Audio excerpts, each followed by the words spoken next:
Wildgate is a competitive multiplayer game that actually tries to be different. Considering the current homogeneous nature of the game industry, that automatically wins some points for me. The closest game to Wildgate would be Sea of Thieves, but Wildgate condenses a similar experience down into 15 to 40 minute match times. You and 3 other players fly a spaceship around to collect loot, with the ultimate goal of either escaping with the artifact or being the last crew standing. The entire concept splits Wildgate into a variety of gameplay systems, from piloting the ship, manning its guns and keeping it repaired, to raiding small PvE dungeons or even boarding enemy ships. This blend of systems is both Wildgate's biggest strength and most glaring weakness, because these systems are definitely not created equally. Back when the game was in beta, you may have watched a very positive preview video I made about the game. However, playing the beta a handful of hours with a community that's entirely new to the game is different than at release once people find their footing and metas emerge. With many more hours into the game, I now have a much more critical view of Wildgate. While I still think it's a fun endeavor and that the developers deserve praise for bucking common trends, the game is going to need some substantial balance tweaks in order to keep me playing. Wildgate plays somewhat like a pseudo-battle royale. You crew your ship around to get loot while also mining asteroids for fuel and ice. Loot tends to come in 3 flavors: supplies, such as ammo, guns to be added to your ship, and modules that give your ship a boon, such as making it immune to cosmic storms. Obtaining that loot requires that you venture into various POIs that have PvE-style dungeons with simple puzzles, various objectives, and some enemies to fight. The actual gunplay in Wildgate is pretty simplistic, which makes the actual PvE combat feel somewhat basic and repetitive. That said, the goal is to clear these POIs quickly. You never know when you'll be attacked by another crew, and while you're wasting time, other crews are out looting too. There are a few neat tricks to some of these dungeons. A teammate following you with a healing beam can really help you deal with reach beasts. Meanwhile, some objectives require fires to be put out or generators to be repaired, so sending in someone playing as Sal, the engineer, is more effective. The mini-dungeons do a good job of shining the spotlight on different characters, but the AI-controlled enemies are ultimately dull to fight. Most dungeons don't take long, however, and once you clear them, you're given a room full of loot to teleport back to your ship. Just like in Sea of Thieves, the PvE exists to facilitate the PvP. However, I found the PvE objectives in Sea of Thieves to be much more compelling over a longer span of time. The problem isn't even variety, it's just the rote nature of the gunplay. It's simple point and shoot, you can't even crouch, and while you can bring a handful of gadgets, they really don't do much to improve the PvE aspect of the game.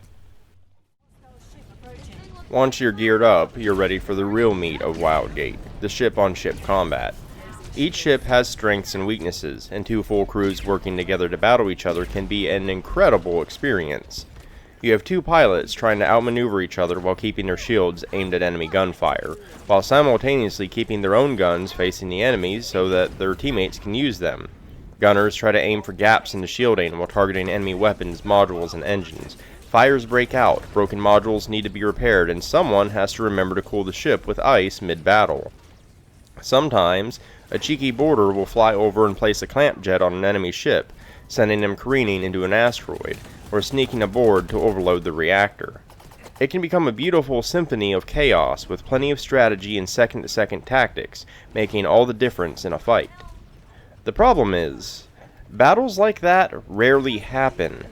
The game is at its best when multiple ships are locked in combat with the occasional boarder attempting something strategic.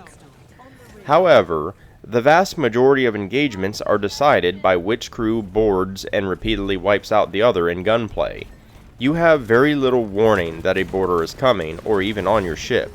I once again have to emphasize that the gunplay is very basic.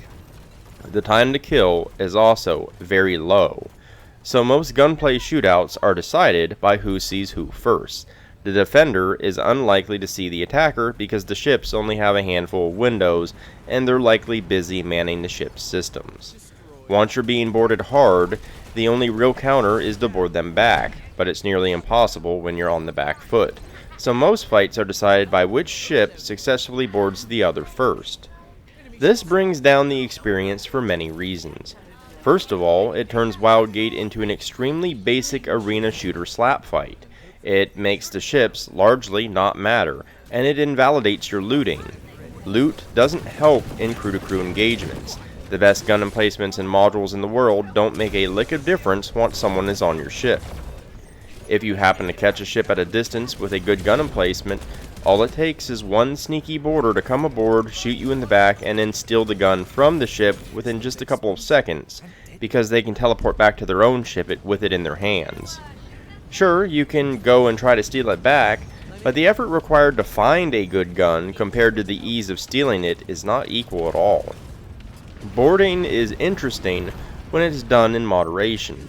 When someone attaches a clamp jet to a ship, or uses drill charges on their engines, or sneaks aboard to steal the artifact, which you can't teleport with. But when boarding becomes the dominant focus, the game becomes a slapfight imitation of other games, but with much worse gunplay. You might spend 20 minutes looting PvE dungeons for none of it to actually matter if your ship battle devolves into an arena shooter. I wouldn't be surprised at this point if some crews forgo looting altogether, as they start with everything they need to board another ship. I don't see Wildgate thriving while this is the case. Boarding is going to have to be kneecapped severely for the game to remain fun. It's a massive bummer too, because the potential was there. The first few days after release were a ton of fun, but once players discovered just how strong boarding and wiping out the enemy crew was, the fun sank fast. Wildgate already had an uphill climb, as being different these days often gets you snubbed. Wildgate is also often best played with a pre-made group, as the coordination required to run a ship well is often lost with randoms, and getting together 4 people at the same time can be a big ask. The prevalence of boarding that turns the game into a who sees who first arena shooter threatens to clip the game's wings before they can spread, simply because it's not fun, even if you win, because it completely eclipses the rest of Wildgate's systems. I doubt many who bought Wildgate were looking to play Call of Duty Light. They likely expected epic spaceship battles and cool clutch gameplay moments, and while that framework definitely exists, it's currently unbalanced to a severe degree. I want to keep playing Wildgate, but the more I play, the less I like it, and Moonshot Games will have to implement some drastic changes to keep me flying into the Reach. If you enjoyed this video or found it informative, consider liking and subscribing. It really helps me out a great deal. I've also left links in the description below, including to my website, where you can find the bulk of my written content, but also to my Patreon, Ko-fi, social media, and more. But in any case, thanks for watching, and until next time.